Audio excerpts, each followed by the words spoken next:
Okay guys, अब हामी class 10 को सी मैथ को पेज नंबर 143 को एलसीएम भित्रको क्वेशन नंबर 4 को एक क्वेशन सल्भ गर्न गइरहेछौं। क्वेशन छ x को power 4 plus 2b square minus a square bracket में x स्क्वायर प्लस b को पावर 4 र x को power 4 plus 2x cube plus a square x square minus b को पावर 4। सो एलसीएम निकाल्नको लागि सबैभन्दा पहिला हामी फर्स्ट एक्सप्रेसन लिन्छौं। फर्स्ट एक्सप्रेसन हाम्रो छ x को power 4 plus 2b square minus a square x square plus b को पावर 4 छ। सो सबैभन्दा पहिला हामीले के गर्छौं, b को पावर 4 लाई अगाडि लिएर आउँछौं। सो यो x को पावर 4 हुन्छ, यो प्लस b को पावर 4 भयो, प्लस अब के छ हामीसँग यहाँ 2b square minus a square अनि यो मल्टिप्लाईमा छ x स्क्वायर। ओके, सो सबैभन्दा पहिला हामीले के गर्छौं, x को पावर 4 लाई मैले x स्क्वायर को होल स्क्वायर लेख्न मिल्छ। त्यसैगरी b को पावर 4 लाई मैले b स्क्वायर को होल स्क्वायर लेख्न मिल्छ। ओके, प्लस अब यो 2b square minus a square सँग x स्क्वायर मल्टिप्लाईमा छ है। सो पहिला हामीले यसलाई सल्भ गर्छौं। 2b square into x square कति हुन्छ guys, 2b square x square हुन्छ। Okay, minus a square into x square कति हुन्छ, a स्क्वायर x स्क्वायर हुन्छ। ठीक छ।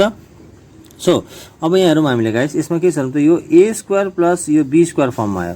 अब अस्ति हामीले भर्खर पढेको थियौं a square plus b square भयो भने यसको फर्मुला के हुन्छ, a प्लस b को होल स्क्वायर माइनस 2ab। त्यही हुन्छ यो फर्मुला अस्ति भर्खर हामीले पढेको थियौं। a square plus b square को ठाउँमा हामीले के लेख्न सक्छौं, a प्लस b को होल स्क्वायर माइनस 2ab हुन्छ है। सो अब हाम्रो हेरौँ त गाइस, यहाँ के छ, यो a स्क्वायर प्लस यो b स्क्वायर फर्ममा छ। यो a square plus b square फर्ममा छ भने यो पुरैलाई हामीले के गर्छौं त, यो फर्मुला a प्लस b को होल स्क्वायर माइनस 2ab मा राख्छौं। सो अब a प्लस b भनेपछि के भयो त, यसमा a भनेको x स्क्वायर भयो, हाम्रो यसमा b भनेको के भयो त, हाम्रो b स्क्वायर भयो। ओके, सो यसले सल्भ गर्छौं। यसले सल्भ गर्दाखेरि के हुन्छ गाइस, हाम्रो हेरौँ त, यसलाई सल्भ गर्दाखेरि के हुन्छ गाइस, हेरौँ त, हामीले a प्लस b भनेको छ, a प्लस b भनेको x स्क्वायर प्लस b भनेको हाम्रो b स्क्वायर को whole square, a plus b को होल स्क्वायर आयो, माइनस 2ab भनेछ, 2 इन्टु a भनेको x स्क्वायर अनि b भनेको हाम्रो के हुन्छ गाइस, b स्क्वायर। ठीक छ। a square plus b square भनेको a प्लस b को होल स्क्वायर माइनस 2ab आयो। अब हामीसँग यहाँ के छ, 2b स्क्वायर x स्क्वायर छ अनि लास्टमा a स्क्वायर x स्क्वायर छ। ओके, सो यो हुँदाखेरि हामीले के गर्न सक्छौं हेर्नु त गाइस, के हुँदाखेरि हामीले यसलाई x square plus b square को होल स्क्वायर यस्तै लेख्ने, माइनस अब यसलाई सल्भ गर्दा कति हुन्छ, 2x square into b square 2b square x square लेख्न मिल्छ, प्लस हामीसँग छ यहाँ 2b स्क्वायर x स्क्वायर छ minus a square x square भयो। अब माइनस र प्लस के हुन्छ हाम्रो, माइनस र प्लस 2b x स्क्वायर र 2b square x square minus र प्लसमा चाहिँ यसलाई कट गरिदिने। अब हामीसँग के आयो त हेरौँ त गाइस, यहाँ आयो x square plus b square को होल स्क्वायर आयो अनि लास्टमा हामीसँग के छ त, a स्क्वायर x स्क्वायर छ। ओके, सो म नेक्स्ट स्टेपमा के गर्न सक्छु, यो x square plus b square को होल स्क्वायर छ, यसलाई पनि मैले के गर्न सक्छु, x स्क्वायर को ax को होल स्क्वायर लेख्न सक्छु। ax को होल स्क्वायर भनेको a को स्क्वायर a स्क्वायर, x को स्क्वायर x स्क्वायर, ax को होल स्क्वायर भनेको a स्क्वायर x स्क्वायर हुन्छ। ओके, अब यो पुरै टर्म हाम्रो हेरौँ त गाइस, के आयो, यो a को होल स्क्वायर माइनस b को होल स्क्वायर। ओके, आयो हैन। अब a को होल स्क्वायर माइनस b को होल स्क्वायर भनेर हामीले पढेको थियौं अस्ति, a को स्क्वायर माइनस b को स्क्वायर को फर्मुला के हुन्छ, एकचोटी a प्लस b हुन्छ, एकचोटी a माइनस b हुन्छ। सो मैले अब के गर्छु त, यसलाई यो a भयो यो b भयो, सो मैले के गर्छु, x square plus b square मा एकचोटी ax लाई प्लस गर्छु, एकचोटी यो x square plus b square मा ax लाई एकचोटी माइनस गर्छु। यसलाई अझै राम्रो सल्भ गर्नको लागि हामीले अझै यसले टर्म्स मिलाउन सक्छौं। x स्क्वायर अगाडि लेखेर ax पछाडि लेखेर लास्टमा b स्क्वायर लेख्छु, कि त x स्क्वायर लेखेर माइनस ax लेखेर प्लस b स्क्वायर लाई लास्टमा लेख्छु। ठीक छ, यो भयो फर्स्ट टर्म। अब सेकेन्ड एक्सप्रेसन, फर्स्ट एक्सप्रेसन भयो, अब सेकेन्ड एक्सप्रेसन के छ, x को power 4 plus 2ax cube plus a square x square minus b को पावर 4। अब यो टर्ममा के गर्छ हामीले हेरौँ त, यो टर्ममा हामीले यो फर्स्ट तीनटा टर्म्स हेरौँ, यहाँ x को पावर 4 छ, यहाँ x को पावर क्यूब छ, यहाँ x को पावर स्क्वायर छ। सो सबैमा हामीले सबैभन्दा पहिला कमन के लिन सक्छौं गाइस, हामीले यसमा सबैमा के कमन लिन मिल्छ, x को स्क्वायर कमन लिन मिल्छ। ओके, x को स्क्वायर कमन लिँदा कति बाँकी रह्यो, यो टर्ममा x को स्क्वायर बाँकी रह्यो, यहाँ a 2a भयो, x को स्क्वायर जाँदाखेरि यहाँ x बाँकी रह्यो, प्लस x स्क्वायर आउँदाखेरि के रह्यो, a स्क्वायर बाँकी रह्यो, माइनस b को पावर 4। अब हामीलाई थाहा छ हेरौँ त, यो a square plus 2ab plus b square, हेरौँ त यो a square plus 2ab plus b square यसमा आयो हैन, हेरौँ त यो यसमा एउटा फर्मुला हामीले अब लेख्नुपर्छ, यो x square plus 2x plus a square भनेको यसलाई हामीले हेरौँ त, a square plus 2ab plus b square equal to a plus b को होल स्क्वायर लेख्न मिल्छ। हामीले पनि पढेको छौँ पहिला है। ए प्लस बी को होल स्क्वायर भनेको a square plus 2ab plus b square हुन्छ। सो अब हेरौँ त यो ए स्क्वायर भनेछ यहाँ, यो के भयो त हाम्रो एक्स स्क्वायर भयो, ठिक छ। यो ए स्क्वायर भयो प्लस 2ab भनेछ plus 2 into a into b भयो, प्लस यो के छ हाम्रो बी स्क्वायर भनेको ए स्क्वायर भयो, ठिक छ। सो यो पुरै टर्म हाम्रो के छ त a square plus 2ab plus b स्क्वायरमा छ। सो मैले के गर्न सक्छु यसलाई हेरौँ त, यो पुरै टर्मलाई मैले ए प्लस बी को होल स्क्वायर लेख्न मिल्छ। सो यहाँ हामीसँग एक्स स्क्वायर छ। सो पुरै टर्मलाई मैले ए प्लस बी को होल स्क्वायर लेख्नुपर्छ भने जस्तै ए भनेको हाम्रो के छ यसमा एक्स छ, प्लस यहाँ बी भनेको के छ हामीसँग ए छ। सो मैले यसलाई एक्स प्लस ए को होल स्क्वायर लेख्न मिल्छ। ए प्लस बी को होल स्क्वायर भने जस्तै एक्स प्लस ए को होल स्क्वायर, त्यो लेख्दा के हुन्छ सल्भ गर्दाखेरि माथिको टर्म्स आउँछ। ओके, सो माइनस बी को पावर 4। अब यति आइसकेपछि गाइस के गर्छ हामीले हेरौँ त, यो इन्टुमा छ एक्स स्क्वायर एक्स प्लस ए को होल स्क्वायर के छ इन्टुमा छ। यो इन्टुमा हुँदाखेरि मैले यसलाई एक्स राखेर यो एक्स प्लस ए लेखेर यसलाई होलमा स्क्वायर लेख्न मिल्छ। मैले हेरौँ त होलमा भयो भने के हुन्छ एक्स को स्क्वायर एक्स स्क्वायर भयो, एक्स प्लस ए को होल स्क्वायर एक्स प्लस ए को होल स्क्वायर भयो, ठिक छ। यसलाई मैले मल्टिप्लाइमा हुँदाखेरि सबैलाई कमन राखेर स्क्वायर मैले कमन लेख्छु power. Okay, so minus b को पावर 4 भनेको बी स्क्वायरको होल स्क्वायर। अब यसमा हेरौँ त गाइस के आयो, यो a square minus b square term आयो। अघि भर्खर a square minus b square हामीले के पढ्थ्यौँ ए प्लस बी र ए माइनस बी हो, तर त्योभन्दा पनि अगाडि हामीले के गर्नु पर्यो दुईटालाई सल्भ गर्नु पर्यो किनभने मल्टिप्लाइमा छ। सो एक्स इन्टु एक्स कति हुन्छ एक्स स्क्वायर भयो, ए इन्टु एक्स कति भयो ए एक्स भयो। अब यसको होल स्क्वायर भयो अनि यहाँ बी स्क्वायरको होल स्क्वायर भयो। हेरौँ त आयो x into x x square plus x into a कति भयो ए एक्स भयो।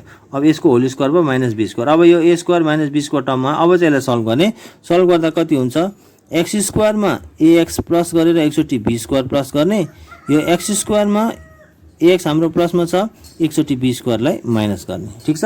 यो ए प्लस बी आयो ए माइनस बी आयो, त्यो माथिको फर्मुला जस्तै ए प्लस बी र ए माइनस बी।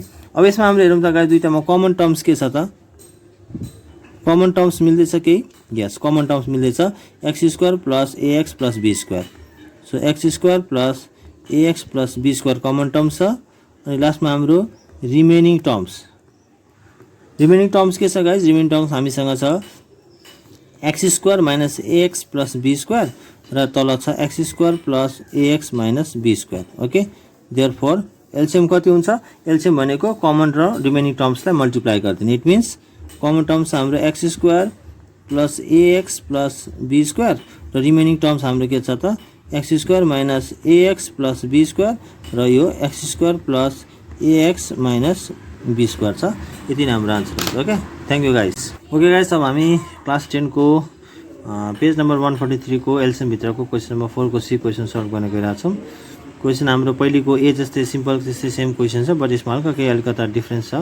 पहिला हाम्रो बी स्क्वायर बी को पावर 4 लास्टमा थियो भने यसपालि अगाडि दिएको छ, बाँकी सबै मेथड त्यस्तै छ, हामीले सिम्पल तरिकाले पनि बुझ्न सक्छौँ।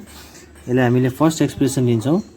फर्स्ट एक्सप्रेसन हामीले के गर्छौँ त एक्स को पावर 4 छ, ए को पावर 4 छ plus 2a square minus b square छ, यहाँ एक्स स्क्वायर छ। सो पहिला हामीले यसलाई सल्भ गर्छौँ। एक्स को पावर 4 लाई मैले एक्स स्क्वायर को होल स्क्वायर राख्छु, ए को पावर 4 लाई मैले ए स्क्वायर को होल स्क्वायर राख्छु प्लस अब यसलाई सल्भ गर्दा 2a स्क्वायरले एक्स स्क्वायरलाई मल्टिप्लाई गर्दा 2a स्क्वायरले एक्स स्क्वायरलाई मल्टिप्लाई गर्दा कति हुन्छ guys 2a square x square हुन्छ minus b square into x square कति हुन्छ बी स्क्वायर एक्स स्क्वायर हुन्छ। ओके, सबै यति आइसकेपछि हेरौँ त गाइज यो पुरै term a square plus b square टर्ममा छ। अब हामीले अघि भर्खर पढेको थियौँ a square plus b square भनेको ए प्लस बी को whole square minus 2ab। Okay, so यो फर्ममा हामीले के गर्छौँ a square plus b square हामीले यो टर्ममा राख्छौँ ए प्लस बी को होल स्क्वायर माइनस 2ab मा। त्यसले गर्दा कति हुन्छ गाइज ए भनेको हाम्रो के हुन्छ एक्स स्क्वायर भयो प्लस बी भनेको हाम्रो के हुन्छ guys a square. So a plus b को होल स्क्वायर माइनस 2ab भनेको 2 इन्टु ए भनेको यो एक्स स्क्वायर इन्टु बी भनेको हाम्रो के हुन्छ ए स्क्वायर। ओके, अनि हामीसँग के छ बाँकी अब 2a स्क्वायर बाँकी छ एक्स स्क्वायर माइनस लास्टमा हाम्रो बी स्क्वायर एक्स स्क्वायर बाँकी हुन्छ। सो यसलाई सल्भ गर्दा कति हुन्छ यसलाई सल्भ गर्दाखेरि एक्स स्क्वायर प्लस ए स्क्वायरको होल स्क्वायर भयो माइनस यसलाई सल्भ गर्दा कति हुन्छ 2a स्क्वायर एक्स स्क्वायर हुन्छ। त्यसपछि हाम्रो यहाँ के छ 2a स्क्वायर एक्स स्क्वायर छ minus b square x square छ। प्लस र माइनस भएको टर्म्स के हुन्छ कटिन्छ, अघि भर्खर हामीले पढ्यौँ। अब यसमा सल्भ गर्दा के हुन्छ यो x square plus a square को होल स्क्वायर माइनस यसलाई मैले बीएक्स को होल स्क्वायर लेख्न मिल्छ। बीएक्स को होल स्क्वायर भनेको बी को स्क्वायर बी स्क्वायर एक्स को square b square x square. अब a square minus b square टर्ममा आयो, अघि भर्खर हामीले पढ्यौँ a square minus b square भनेको a plus b a minus b. So मैले यसलाई एक्स स्क्वायर प्लस ए स्क्वायरमा एकचोटि बीएक्सलाई एड गर्छु, यो एक्स स्क्वायर प्लस ए स्क्वायरमा एकचोटि बीएक्सलाई माइनस गर्छौँ। अब यसलाई टर्म्सलाई अलिकति राम्रो अगाडि पछाडि गर्नको लागि राम्रो गर्नको लागि अगाडि पछाडि हामीले सल्भ गर्छौँ। सो एक्स स्क्वायर प्लस यो टर्मलाई एकचोटि बीएक्सलाई अगाडि राख्छौँ, ए स्क्वायरले लास्टमा ल्याउँछौँ, एक्स स्क्वायर माइनस बीएक्स अगाडि लेखेर प्लस ए स्क्वायर लास्टमा लेख्छौँ। यो भयो हाम्रो फर्स्ट एक्सप्रेसन। त्यसै गरी अब हामी जान्छौँ सेकेन्ड एक्सप्रेसनमा। यो सेम छ है गाइस, पहिले जस्तै एक्स को पावर 4 माइनस ए को power 4 plus 2bx cube plus b square x square छ। अब यस टर्ममा के गर्ने हामीले अलिकति फरक यहाँ दिएको छ। यसमा चाहिँ यो ए को पावर 4 लाई हामीले लास्टमा लान्छौँ, ठिक छ। सो कति हुन्छ हामीसँग हेरौँ त, एक्स को पावर 4 भयो, यो टर्म्सलाई अगाडि राखौँ, 2bx क्यूब भयो plus b square x square भयो, अनि ए को पावर 4 लाई हामीले लास्टमा राख्छौँ, ठिक छ। यस्तो गर्दाखेरि तिनटै टर्म्समा हाल्नु हेरौँ त एक्स कमन छ हाम्रो, एक्स स्क्वायर कमन लिन मिल्छ सबैमा हामीले। एक्स स्क्वायर कमन लिँदा के बाँकी हुन्छ यसमा, x square plus 2bx plus x square common आउँदाखेरि बी स्क्वायर अनि माइनस ए को पावर 4। अब हामीले थाहा छ guys a square plus 2ab plus b square. अब हामीले भर्खर एउटा फर्मुला पढेको थियौँ अस्ति, ए प्लस बी को होल स्क्वायर भनेको a square plus 2ab plus b square हुन्छ। ओके, यो फर्मुला हामीले पढेको छौँ। ए प्लस बी को होल स्क्वायर भनेको a square plus 2ab plus b square हुन्छ। अब हेरौँ त यो a square plus 2ab plus b square फर्ममा छ छैन, a square plus 2ab plus b square हेरौँ त, a square plus 2ab plus b square फर्ममा छ। सो पुरै टर्मलाई मैले ए प्लस बी को होल स्क्वायर लेख्न सकिन्छ, यस लेख्न सकिन्छ नि, एक्स स्क्वायर भयो। अब यसलाई ए प्लस बी लेख्न मिल्छ। सो ए भनेको के हो, एक्स हो, अनि बी भनेको के हो, यहाँ बी हो। सो मैले यसलाई एक्स प्लस बी को होल स्क्वायर लेख्न मिल्छ।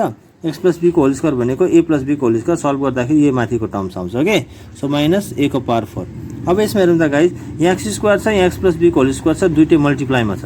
यसो हुँदाखेरि दुइटैमा पावर के छ हाम्रो स्क्वायर छ। त्यसो हुँदाखेरि हामीले के गर्छौँ त, एक्स लेखेर एक्स प्लस बी को पावरलाई हामीले होलमा राख्छौँ, ठिक छ। यो भनेको अब हेरौँ त होलमा राखेपछि के भयो, यो एक्स को पनि स्क्वायर भयो, एक्स प्लस बी को पनि स्क्वायर भयो, ठिक छ। त्यसरी मैले यसलाई पुरै होलमा राख्छौँ, माइनस यहाँ ए को पावर 4 छ। अब पहिला यो होल स्क्वायर हामीले लेख्नुभन्दा अगाडि पहिला भित्रकोलाई सल्भ गर्दा एक्स इन्टु एक्स कति हुन्छ, एक्स स्क्वायर हुन्छ, प्लस एक्स इन्टु बी कति हुन्छ, बीएक्स हुन्छ। अब यसको पावर के हुन्छ, यो होलमा हुन्छ है। अब यो ए को पावर 4 लाई मैले ए स्क्वायरको होल स्क्वायर लेख्न मिल्छ मिल्दैन, हेरौँ त, यहाँ x into x square plus x into b bx, अनि यो पावर होलमा हाम्रो स्क्वायर छँदैछ, माइनस ए को पावर 4 लाई ए स्क्वायरको होल स्क्वायर लेख्न मिल्छ। अब पुरै term a square minus b स्क्वायरमा छ। अब a square minus b square भनेको के हो, एकचोटि ए प्लस बी एकचोटि ए माइनस बी। सो यो एक्स स्क्वायर प्लस बीएक्समा हाम्रो ए स्क्वायर एकचोटि प्लस गर्ने, यो एक्स स्क्वायर प्लस बीएक्समा एकचोटि ए स्क्वायरलाई माइनस गर्ने आयो। अब यसमा टर्म्स हाम्रो हेरौँ त, यो x square plus b x plus a square, x square plus b x plus a square हाम्रो टर्म मिल्छ। सो सबैभन्दा पहिला हामीले यसमा कमन टर्म्स के लिन सक्छौँ, common terms x square plus b x plus a square र रिमेनिङ टर्म्स के लेख्न सक्छौँ हामीले, यहाँबाट रिमेनिङ टर्म्स के छ हाम्रो, x square minus b x plus a square र x square plus b x minus a square छ। देयरफोर एलसीएम कति हुन्छ गाइस हाम्रो, एलसीएम भनेको रिमेनिङ र कमन टर्म्सलाई मल्टिप्लाई गर्ने भनेपछि x square plus b x plus a square र remaining terms x square minus b x plus a square र x square plus b x minus a square गर्न सक्छौँ। ओके, यसरी हामीले क्वेसनको आन्सर सल्भ गर्छौँ। Thank you. ओके गाइज, अब हामी क्लास 10 को पेज नम्बर 143 को क्वेसन नम्बर एलसीएम को 4 को एफ नम्बरको क्वेसन सल्भ गर्न गइरहेका छौँ। क्वेसन चाहिँ एक्स को power 4 plus 81 plus 18 minus b square x square, x को power 4 plus 81 plus 2bx cube plus b square x square. Okay, so यसलाई कसरी हामीले सल्भ गर्छौँ, यसलाई सल्भ गर्नको लागि सबभन्दा पहिला हामी फर्स्ट एक्सप्रेसन जान्छौँ। यसमा अलिकति एउटा कुरा चेन्ज छ है गाइस। फर्स्ट एक्सप्रेसन छ एक्स को power 4 plus 81 plus 18 minus b square x square छ। यसलाई सल्भ गर्न हामीले पहिला के गर्छौँ त, यो एक्स को पावर 4 लाई मैले एक्स स्क्वायरको होल स्क्वायर लेख्न मिल्छ। ओके, त्यसै गरी यो 81 लाई मैले के गर्न सक्छु, 81 लाई मैले 9 को होल स्क्वायर लेख्न मिल्छ। 9 को होल स्क्वायर कति हुन्छ, 81 हुन्छ। ओके, प्लस अब 18 इन्टु एक्स स्क्वायर कति हुन्छ गाइस, 18 एक्स स्क्वायर हुन्छ, minus b square into x square कति हुन्छ हाम्रो गाइस, हाम्रो बी स्क्वायर एक्स स्क्वायर, ठिक छ। यो लेख्न मिल्छ। ओके, अब लेख्न मिलिसकेपछि अब हेरौँ त, यो गाइस के छ, a square plus b square फर्ममा छ। अब हामीले भर्खर पढ्यौँ a square plus b square भनेको ए प्लस बी को होल स्क्वायर माइनस 2ab हुन्छ। यदि ए स्क्वायर प्लस बी स्क्वायरको फर्मुला ए प्लस बी को स्क्वायर माइनस 2ab हुन्छ भने यो पनि a square plus b square फर्ममा छ भने यसलाई पनि हामीले यो फर्ममा राख्न मिल्छ। सो यो फर्ममा राख्दा कति हुन्छ, ए भनेको हाम्रो एक्स स्क्वायर प्लस बी भनेको हाम्रो 9, ठिक छ। ए प्लस बी को whole square minus 2ab 2 into a भनेको कति हुन्छ एक्स स्क्वायर इन्टु बी भनेको कति हुन्छ 9 ठिक छ। अब बाँकी रहेको हाम्रो के छ टर्म यो पछाडिको टर्म 18x स्क्वायर र minus b square x square लेख्ने। सो कति हुन्छ गाइज अब एक्स स्क्वायर प्लस 9 को होल स्क्वायर भयो माइनस 2 इन्टु 9 कति हुन्छ 18x स्क्वायर भयो प्लस हामीसँग 18x स्क्वायर छ minus b square x square छ plus 18x square minus 18x square cancel भयो। अब गाइज के बाँकी रह्यो हामीसँग एक्स स्क्वायर प्लस 9 को होल स्क्वायर माइनस यो bx को मैले के गर्न सक्छु यसलाई होल स्क्वायर राख्न मिल्छ bx को होल स्क्वायर भनेको b स्क्वायर x स्क्वायर। अब यो a square minus b square टर्ममा आयो। अब हामीले के थाहा छ त यो एउटा फर्मुला थियो सुरुमा हामीले पढेको। अब यो a square minus b square टर्ममा आयो भने के हुन्छ a प्लस b र a माइनस b हुन्छ। ओके यो पनि एउटा फर्मुला हामीले अस्ति पढेको थियौँ हो। सो अब यो पुरै यसलाई के गर्छ हामीले a square minus b square टर्ममा राखेर एकचोटि a प्लस b लेख्छौँ एकचोटि a माइनस b लेख्छौँ। सो एकचोटि x स्क्वायर प्लस 9 मा यो bx लाई एड गर्छौँ एकचोटि एक्स स्क्वायर प्लस 9 मा यो bx लाई माइनस गर्छौँ ठिक छ। अब अलिक राम्ररी लेख्न हामीले टर्म्सलाई अगाडि पछाडि राख्छौँ एक्स स्क्वायर प्लस bx मा यो 9 लाई प्लस गर्ने एकचोटि त्यसपछि यो एक्स स्क्वायर माइनस bx मा प्लस 9 गर्ने एकचोटि अगाडि पछाडि राख्यौँ टर्म्स। ओके सो अब हामी सेकेन्ड एक्सप्रेसनमा जान्छौँ। यो पनि इजी छ। सेकेन्ड एक्सप्रेसन छ हामीसँग x को power 4 minus 81 plus 2bx cube plus b square x square छ। सो यो टर्ममा हामी के गर्छौँ भने सेकेन्ड टर्ममा यो 81 लाई हामी के गर्छौँ लास्टमा लान्छौँ। सो के भयो त गाइज हामीसँग x को पावर 4 भयो यो छ हामीसँग 2bx क्यूब प्लस यसमा छ हाम्रो b स्क्वायर एक्स स्क्वायर अनि यो माइनस 81 लास्टमा आउँछ। ओके यो आउँदाखेरि के हुन्छ गाइज यो तीनटा टर्ममा हामीले कमन के लिन सक्छौँ x को स्क्वायर कमन लिन मिल्छ। x को स्क्वायर कमन लिँदा कति हुन्छ गाइज यहाँ x square plus 2bx plus x square common आउँदा b स्क्वायर हुन्छ माइनस 81। ओके अब यो एक्स स्क्वायर छ। अब यो गाइजहरु त a square plus 2ab plus b square फर्ममा छ। अब हामीले के थाहा छ त a प्लस b को होल स्क्वायर को फर्मुला के हुन्छ a square plus 2ab plus b square हुन्छ। यो अस्ति पनि हामीले फर्मुला पढेको छौँ है अहिलेको क्वेसनमा पनि पढेको छौँ a square plus 2ab plus b square. ल हेरौँ त अब a square plus 2ab plus b स्क्वायरलाई यो पुरै टर्म्सलाई मैले a प्लस b को होल स्क्वायर लेख्न मिल्छ यस मैले लेख्न मिल्छ। सो एक्स स्क्वायरमा राखेर a भनेको x हो b भनेको के हो त b हो। सो a प्लस b को होल स्क्वायर भनेपछि मैले यसमा x प्लस b को होल स्क्वायर लेख्न मिल्छ माइनस यहाँ 81 छ। ओके अब यसमा सेम टर्म अघिको जस्तै यहाँ एक्स स्क्वायर छ एक्स प्लस बी को होल स्क्वायर छ दुईटै इन्टुमा छ भने मैले के गर्नु मिल्छ एक्स राखेर एक्स प्लस बी को मैले होल स्क्वायर कमन लिनु मिल्छ। हेरौँ त एक्स को स्क्वायर एक्स प्लस बी को स्क्वायर एक्स प्लस बी को स्क्वायर भयो। ओके यो भइसकेपछि हामीसँग लास्टमा के छ 81 छ माइनस 81। सो अब दुईटै टर्म्समा पहिला के गर्नुपर्छ भित्र सल्भ गर्नुपर्छ x into x x square plus x into b b x को होल स्क्वायर ठिक छ। X into x x square b into x b x अनि होल स्क्वायरको बाहिर होल स्क्वायर छ। 81 लाई मैले के गर्न सक्छु 9 को होल स्क्वायर राख्न सक्छु 9 को होल स्क्वायर के हुन्छ 81 हुन्छ। अब a square minus b square टर्ममा a square minus b square भनेको a plus b a minus b भर्खर अहिले हामीले ए पढ्यो माथि यहाँ हेरौँ त a plus b a minus b. So के गर्न सक्छु मैले यसमा एक्स स्क्वायर प्लस बीएक्स मा एकचोटि 9 लाई एड गर्ने फेरि एकचोटि एक्स स्क्वायर प्लस बीएक्स मा एकचोटि 9 लाई माइनस गर्ने ठीक छ। यो गर्दाखेरि हाम्रो हेरौँ त माइनस गर्दाखेरि हाम्रो कमन टर्म्स के आयो त गाइस कमन टर्म्स के आउँछ कमन टर्म्स हाम्रो के आउँछ x square plus b x plus 9 हेरौँ त कमन आयो। सो मैले यसलाई x square plus b x plus 9 common लेख्न सक्छौँ। त्यसपछि आउँछ हाम्रो रिमेनिङ टर्म्स के आयो गाइज हेरौँ त हाम्रो बाँकी रहेको टर्म्स माथिको यो छ र तलको यो टर्म्स छ। सो त्यही टर्म्स कपी गरिदिन्छ हामीले x square minus b x plus 9 x square minus plus b x minus 9 therefore LCM कति हुन्छ एलसीएम भनेको हाम्रो के हुन्छ कमन र रिमेनिङ टर्म्सलाई मल्टिप्लाई गर्ने भनेपछि x square plus b x plus 9 अनि remaining terms x square minus b x plus 9 र x square plus b x minus 9। Okay यसरी हामीले क्वेसन नम्बर 4 को एफ नम्बर क्वेसन हामीले सल्भ गर्न सक्छौँ। Thank you.